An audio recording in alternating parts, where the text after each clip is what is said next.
రాజధాని లేని రాష్ట్రం అంటే కిరీటం లేని రాజు లెక్క. అందుకే ఏపీలో కూటమి సర్కారోళ్ళు గద్దెనెక్కిన వెంటనే ముందుగాల అమరావతి పనులే చాలు చేసిర్రు.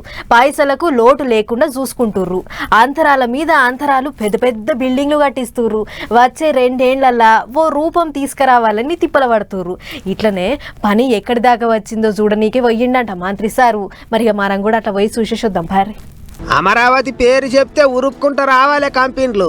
సింగపూరే చూసి సిగ్గుపడాలి అన్నట్టే చేస్తుండ్రు పోండి పనులు. అవి చూడరే ఏక్ బిల్డింగులు అంతరాల మీద అంతరాలు లేపుడే లేపుతుండ్రు. ఇవన్నీ రాజధాని ప్రాంతంలో పెద్ద పెద్ద ఆఫీసర్లు ఉండనికే కట్టిస్తున్న బిల్డింగులాట. అంటే పచ్చింకుతోని సంతకాలు చేసే ఆఫీసర్లు గ్రూప్ డి ఉద్యోగులు ఉండనికే క్వార్టర్లు అన్నట్టు.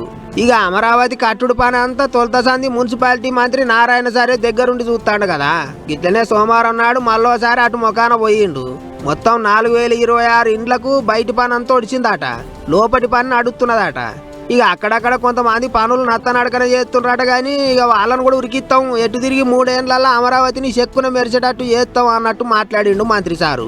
3 సంవత్సరాల్లో అమరావతి క్యాపిటల్ సంబంధించి 5 టవర్లు కానీ, 250 మీటర్ల నుండి అసెంబ్లీ కానీ, హైకోర్టు కానీ, 4026 అధికారులకి హౌసెస్ కానీ, అదేవిధంగా 360 కిలోమీటర్ ట్రంక్ రోడ్స్ కానీ, అదేవిధంగా 1500 కిలోమీటర్ లేఅవుట్స్ కంప్లీట్ చేస్తూ అమరావతి రాజధాని గత ప్రభుత్వం ఏదైతే నాశనం చేసిందో దాన్ని ఈరోజు గౌరవ ముఖ్యమంత్రి గారి ఆధ్వర్యంలో ఎంతో వేగవంతంగా జరుగుతుంది. ఇవన్నీ కూడా 3 సంవత్సరాలు కంప్లీట్ చేయడం జరుగుతుంది. కాదన్నట్టు ఇప్పటికైతే ఎక్కడేం పరిశాన్ లేదు, పని మంచిగా నడుస్తుంది అన్నట్టు మాట్లాడిండు మంత్రి. ఇక మొన్న 10 లెక్కలలో కూడా అమరావతికి పైసలు గట్టిగానే కేటాయించిండ్రు. ఈ 7 రాష్ట్ర సర్కారు నుంచి 6000 కోట్లు ఖర్చు చేయాలని నిర్ణయం చేసిండ్రు. అటు సెంటర్ సర్కారు వాళ్ళ 10 లెక్కలలో కూడా ఈ 7 అమరావతికి 1100 కోట్లకు ఎక్కువనే ఇస్తామని చెప్పిండ్రు. ఇట్లా పైసలకు లోటు లేకుండా రాజధాని కట్టుడు పని ఓ రేవు పోటీ నడుస్తుంది.